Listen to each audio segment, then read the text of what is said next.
प्यारे बच्चों, लेखन कला और शहरी जीवन में हमने शहरों के प्रकार पढ़े। शहर 3 प्रकार के थे बच्चों। पहला मंदिर नगर, दूसरा व्यापारिक नगर और तीसरा था शाही नगर। तो आज हम मेसोपोटामिया में उरूक नगर के बारे में पढ़ेंगे। उरूक नगर की आप मानचित्र पर स्थिति देखिए। फरात नदी के किनारे स्थित है ये, और ये वो क्षेत्र है जहां पर खेती अच्छी होती थी। हमने शुरुआत में जब ये चैप्टर शुरू किया था तो ये पढ़ा था इस क्षेत्र की विशेषताओं के बारे में।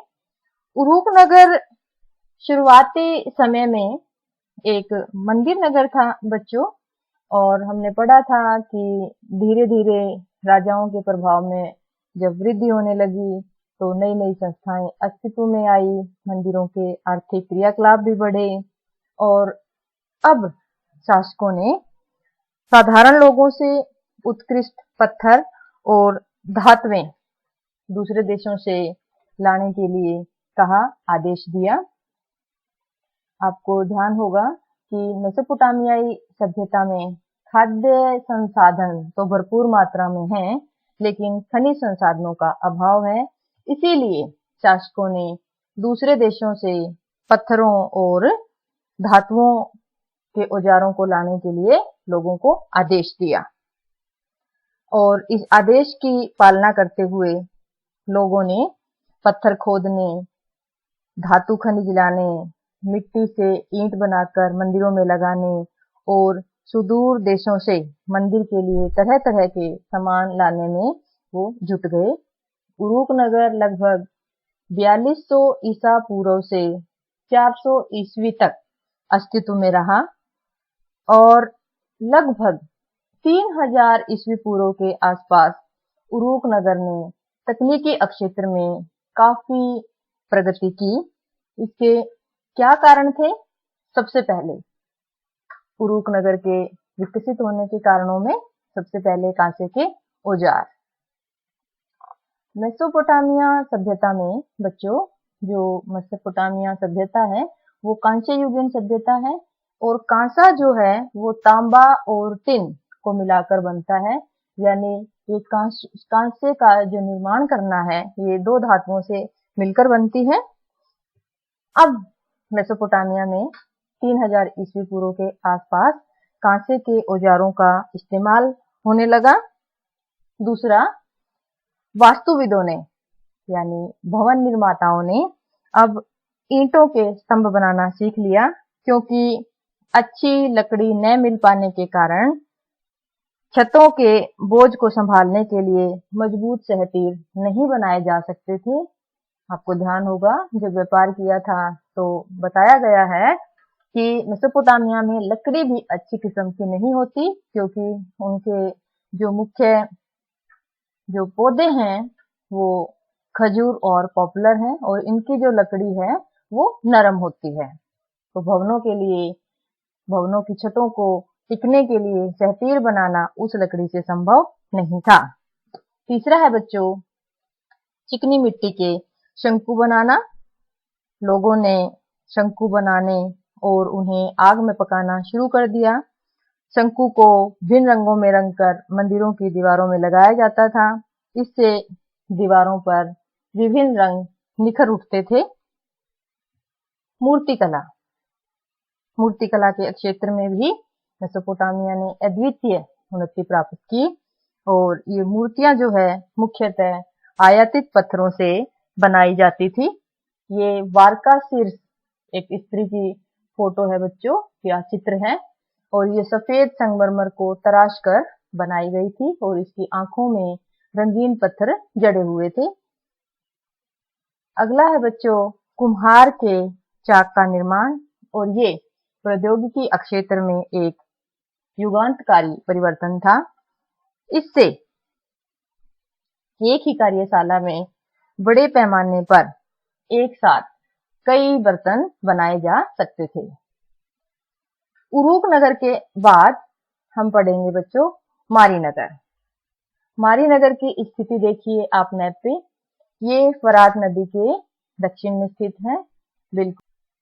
मारीनगर के विकसित होने के क्या कारण थे? सबसे पहले बच्चों, खानाबदोश पशुचारकों का आना। अभी हमने मारीनगर की स्थिति देखी थी, एक बार फिर से देखिए।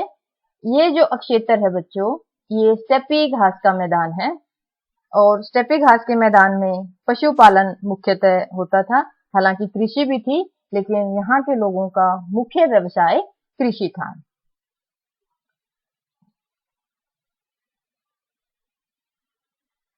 तो पश्चिम से मारीनगर में खानाबदोश पशुचारक आते रहते थे। शुरुआत में ये समुदाय जो है, ये मजदूरों या भाड़े के सैनिकों के रूप में आते थे, लेकिन समय के साथ साथ ये समृद्ध होते गए और इन्होंने अपना शासन स्थापित करना शुरू कर दिया मारीनगर में। मुख्य रूप से अक्कदी, एमोराइट, अशीरियाई और आर्मेनियन जाति के लोग यहाँ आए और मारी के जो शासक थे वो एमोराइट समाज से संबंधित थे।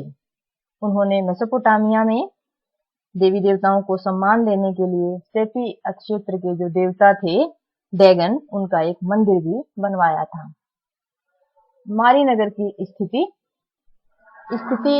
क्योंकि मारी जो नगर है वो फरात नदी के किनारे था, इसलिए आंतरिक व्यापार और बाह्य व्यापार दो पहलू हम पढ़ेंगे। आंतरिक व्यापार में जब मेसोपोटामिया का उत्तरी क्षेत्र और दक्षिणी क्षेत्र में जब व्यापार होता था, और ये व्यापार मुख्यतः घिसाई के पत्थर, चक्कियां, लकड़ी, शराब और तेल ले जाने के लिए उत्तरी नगरों से दक्षिण नगरों में ले जाने के लिए इस्तेमाल होता था। और उत्तर से आने वाले जो पोत थे वो मारी नगर में रुकते थे, जिससे मारी कर वसूलता था। आंतरिक व्यापार के बाद बाह्य व्यापार की बात करें तो मेसोपोटामिया का व्यापार लेबनान, सीरिया और तुर्की जैसे देशों से होता था। इसी के साथ एक पट्टिकाओं में साइप्रस के द्वीप अलासिया से आने वाले तांबे का भी उल्लेख मिला है और यहाँ से जो है तांबा और टिन जो व्यापार था वो मारी का होता था और इसलिए जो मारी नगर है वो व्यापार के लिए प्रसिद्ध था। उरनगर, सबसे पहले उरनगर की स्थिति देखो बच्चों। उरूक हमने पढ़ा था वो फरात नदी के उत्तर में है और उर जो है ये फरात नदी के दक्षिण में स्थित है। उरनगर उन नगरों में से एक है बच्चों जहां सबसे पहले खुदाई की गई थी। यहाँ साधारण घरों में खुदाई 1930 के दशक में की गई थी। इसकी विशेषताएं पढ़ते हैं बच्चों। उरनगर की विशेषताओं में सबसे पहले टेढ़ी मेढ़ी और संकरी गलियां। मेसोपोटामिया में उरनगर में जो गलियां थी वो टेढ़ी मेढ़ी और संकरी थी और वहां के अनेक घरों में गाड़ियां नहीं पहुंच पाती थी। अनाज के बोरे और ईंधन के गट्ठे संभवतः गधों पर लाद कर घरों तक पहुंचाए जाते थे। पतली व घुमावदार गलियां तथा घरों के भूखंडों का एक जैसा आकार न होने से हम ये अंदाजा लगा सकते हैं कि उरनगर में नगर नियोजन की कमी थी। इसी की समकालीन सभ्यता, जब हड़प्पा सभ्यता पढ़ते हैं बच्चों, तो एक वो नगरीय सभ्यता थी और नगर नियोजन का खास ध्यान रखा जाता था। दूसरा, जल निकासी। जल निकासी के लिए नालियां और मिट्टी की नलिकाएं उरनगर के घरों के भीतर आंगन में पाई गई हैं। इससे पता चलता है कि घरों की छतों का ढलान जो है वो भीतर की ओर होता होगा और वर्षा का पानी निकास नालियों के माध्यम से भीतरी आंगन में बने हुए हौज में ले जाया जाता था। ऐसा इसलिए किया जाता होगा कि तेज वर्षा आने पर घर के बाहर कच्ची गलियां बुरी तरह से कीचड़ से न भर जाएं। अब इसी की समकालीन जो सभ्यता है हड़प्पा सभ्यता, वहां के लोग स्वास्थ्य और स्वच्छता को लेकर सचेत थे और उनकी नालियां घर के साथ सटी हुई थी और हमेशा ढकी रहती थी। तो उर नगर में जो जल निकासी की व्यवस्था है वो अच्छी नहीं थी। घरों की सफाई, उर नगर के लोग साफ सफाई के प्रति भी ज्यादा सावधान नहीं थे, क्योंकि जो घरों का कूड़ा करकट लोग घर के आगे गलियों में डाल देते थे, और एक समय ऐसा आता था कि घर की दहलीज नीचे रह जाती थी और गली ऊपर हो जाती थी। तो लोगों को समय समय पर अपनी घर की दहलीजों को उठाना भी पड़ता था, ताकि वर्षा के बाद गली का कीचड़ बहकर घरों में ना आ जाए। चौथा है खिड़कियों का अभाव। कमरों में खिड़कियां भी नहीं होती थी। प्रकाश आंगन में खुले दरवाजों से होकर कमरे में आता था। इससे घरों के परिवारों में गोपनीयता बनी रहती थी। अंधविश्वास, कई प्रकार के अंधविश्वास उन नगर में प्रचलित थे, जो हमें पट्टिकाओं पर लिखे हुए मिले हैं। यदि घर की दहलीज ऊंची हो तो वह धन दौलत लाती है। यदि सामने का दरवाजा किसी दूसरे के घर की ओर न खुले तो वह सौभाग्य लाता है। यदि घर का लकड़ी का मुख्य दरवाजा बाहर की ओर खुले तो पत्नी अपने पति के लिए यंत्रणा का कारण बनती है। और आखिरी पॉइंट है बच्चों, शवों को दफनाना। उर में नगरवासियों के लिए कब्रिस्तान था, जिसमें शासकों और जनसाधारण की समाधियां पाई गई हैं, परंतु कुछ लोग घरों के फर्शों के नीचे भी दफनाए जाते थे। हमने 3 शहर पढ़े बच्चों, उर, मारी और उरूक। अब शहरी जीवन। शहरी जीवन में सबसे पहले उच्च या संभ्रांत वर्ग। मेसोपोटामिया के नगरों की सामाजिक व्यवस्था में उच्च या संभ्रांत वर्ग का उदय हो चुका था। धन दौलत का ज्यादातर भाग इसी वर्ग के हाथ में था।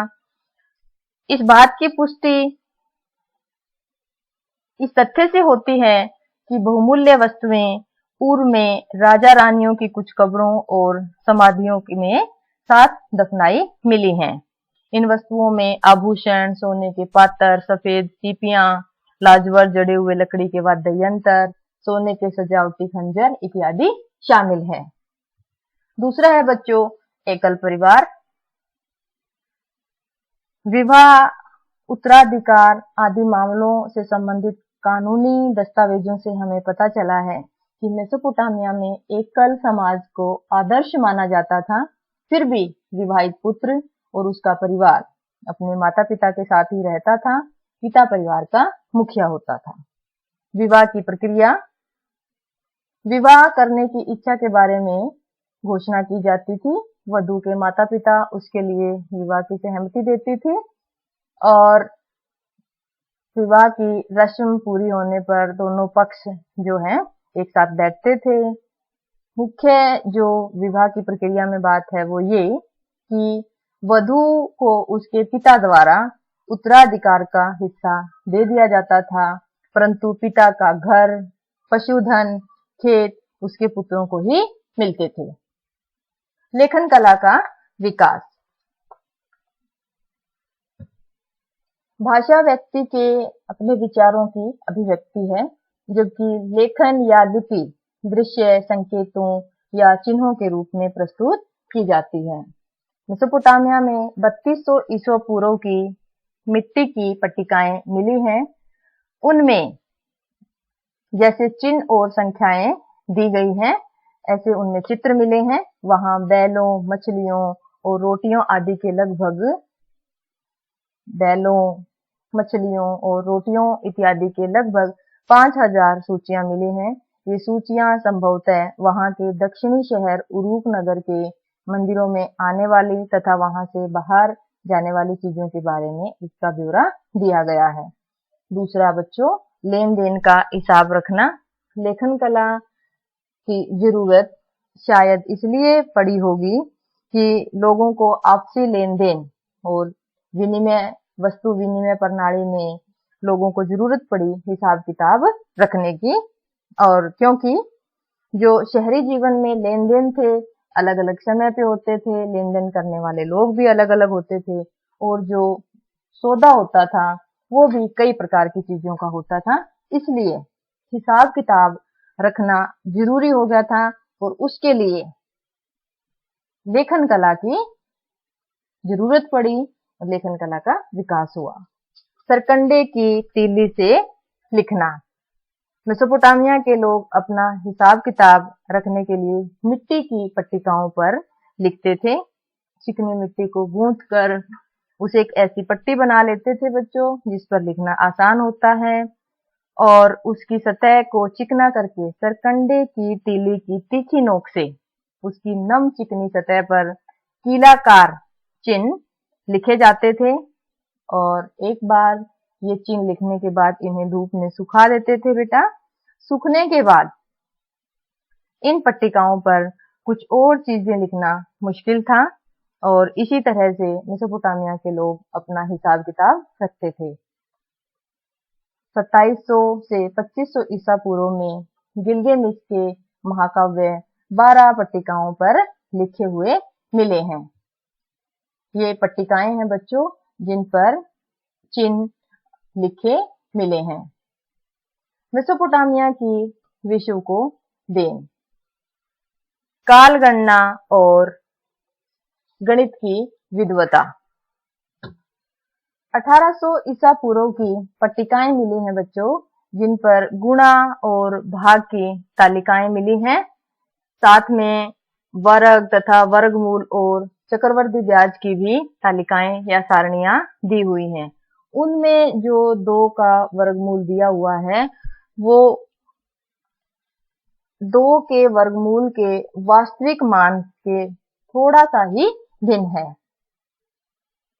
दूसरी जो देन है मेसोपोटामिया की वो ये कि उन लोगों ने पृथ्वी के चारों ओर चंद्रमा की परिक्रमा के अनुसार एक पूरे वर्ष का 12 महीनों में विभाजन किया। 1 महीने का 4 हफ्तों में, 1 दिन का 24 घंटों में और 1 घंटे का 60 मिनट में विभाजन किया। मेसोपोटामिया के लोग सूर्य और चंद्र ग्रहण घटित होने का हिसाब किताब भी रखते थे, और वे रात के समय में तारों और तारामंडल की स्थिति पर भी नजर रखते थे।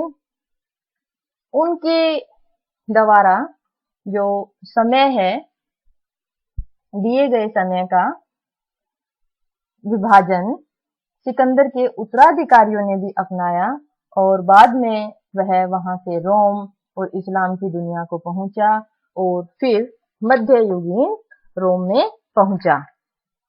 मेसोपोटामिया की इन महत्वपूर्ण उपलब्धियों में एक भी उपलब्धि संभव नहीं हो पाती यदि लेखन कला और विद्यालयों जैसी संस्थाओं का वहां अभाव होता।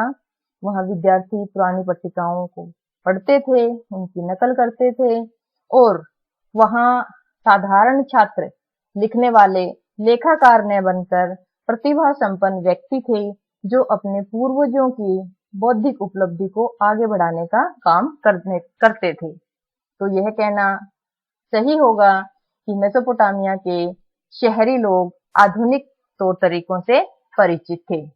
आशा है आपको मेसोपोटामिया के प्रमुख नगर, उनकी लिपि, उनकी कीलाकार चिन्ह और विश्व को उनकी देन अच्छे से समझ आ गई होगी। आप ध्यान से सुनिए, विश्लेषण कीजिए और खूब मेहनत कीजिए। धन्यवाद।